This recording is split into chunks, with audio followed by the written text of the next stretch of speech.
அன்பான தேவனுடைய பிள்ளைகளே, ஆண்டவராகிய இயேசு கிறிஸ்துவின் நாமத்தில் உங்களை வாழ்த்துகிறேன்.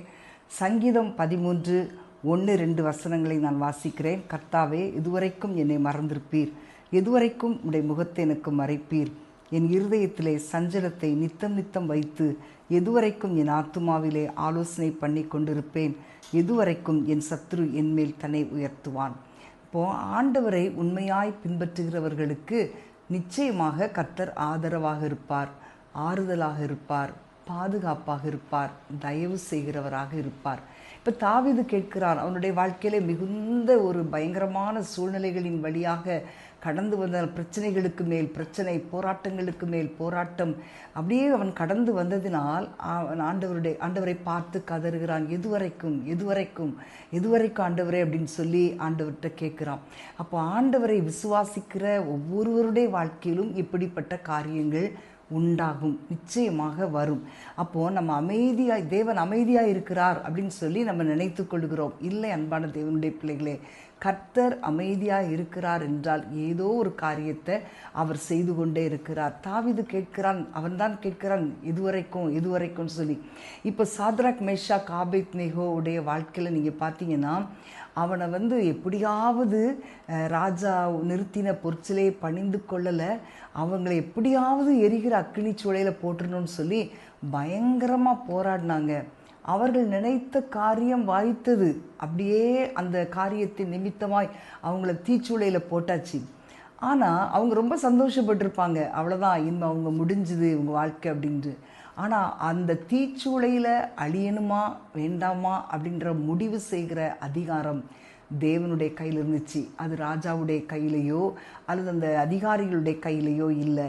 அவர்களை குறித்த காரியங்களை தேவன் கணக்கிலே வைத்திருந்தார். ஆமேன். அவர் நினைத்தபடிதான் நடக்குமே ஒழிய, நம்ம எதுவரைக்கும்னு சில காரியங்களை குறித்து கேட்டாலும் நிச்சயமாய் ஆண்டவர் நினைத்த காரியங்கள் நம்முடைய வாழ்க்கையிலே நடக்கும். அதே போல் தானியேலை எப்படியாவது சிங்கக்கவியில் போட்டுருணும்னு சொல்லி நிறைய பேர் அதுக்கு சூழ்ச்சி பண்ணாங்க, எப்படியாவது அவனை போட்டுருணும்னு சொல்லி. அதுக்கு ஆண்டவர் விட்டு கொடுத்தார். அந்த சிங்கத்தின் கெபி வரைக்கும் தானியேல் போயாச்சு. ஆனால் அந்த சிங்கத்தின் வாயிலிருந்து அவனை விடுவிக்கணுமா இல்லை சிங்கத்தின் வாயினால் அவன் அழியணுமா அப்படின்ற காரியத்தை முடிவு செய்கிற அதிகாரம் தேவனுடைய கரத்திலே இருக்கிறது. அவன் அழியணுமா அழிய வேண்டாமா, இந்த அதிகாரத்தை தேவன் தான் வைத்திருந்தார். ஸோ அவனை வெளியே கொண்டு வந்தார்.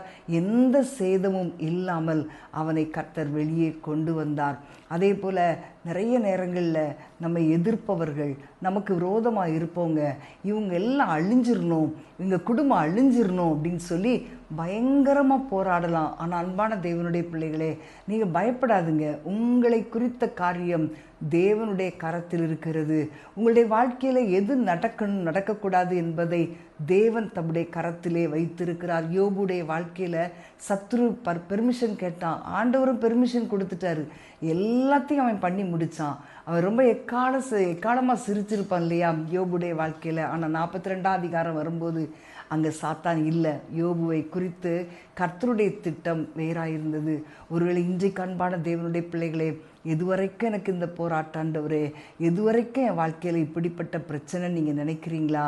உங்கள் வாழ்க்கையை ஆசீர்வதிப்பது தேவனுடைய கரத்திலே ஒழிய மனுஷங்க கையிலையோ அல்லது சத்ருவின் கையிலையோ இல்லை. நாம் ஜெபிப்போமா?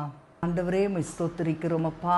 ஆண்டவரே, உண்மையாய் உம்மை தேடுகிற உம்முடைய பிள்ளைகளுடைய வாழ்க்கையிலே ஆண்டவரே எத்தனையோ போராட்டங்கள் வந்தாலும் அவர்களுடைய வாழ்க்கையிலே ஆண்டவரை இதுவரைக்கும் என்ற கேள்விக்குறியோடு காணப்பட்டாலும் என் ஆண்டவர் உடைய பிள்ளைகளை ஆசீர்வதிக்க உண்மையுள்ளவராக இருக்கிறீரப்பா. நீரே உடைய திட்டத்தின்படி உடைய பிள்ளைகளை ஆசீர்வதிப்பீர், அவர்களுடைய தேவைகளை சந்திப்பீர், அவர்களை நீர் விடுவிப்பீர். சத்ருவின் கையில் நீங்கள் விட்டு கொடுக்க மாட்டீங்கப்பா. அதற்காக உம்மை துதிக்கிறோம் இயேசுவின் நாமத்தில் பிதாவே, ஆமேன் ஆமேன். பிரியமானவர்களே, இந்த தாவீதுடைய வாழ்க்கையிலே தேவன் அற்புதத்தை செய்தார். கர்த்தர் எனக்கு நன்மை செய்தார் என்று சொல்ல வைத்தாரே, அதே போல் இன்றைக்கு எதுவரைக்கும் என்று நீங்கள் கேட்குறீங்க. உங்கள் வாழ்க்கையிலும் தேவன் அற்புதத்தை செய்து கர்த்தர் எனக்கு நன்மை செய்தார் என்று உங்களை சொல்ல ஆண்டவர் உதவி செய்வார். God bless you.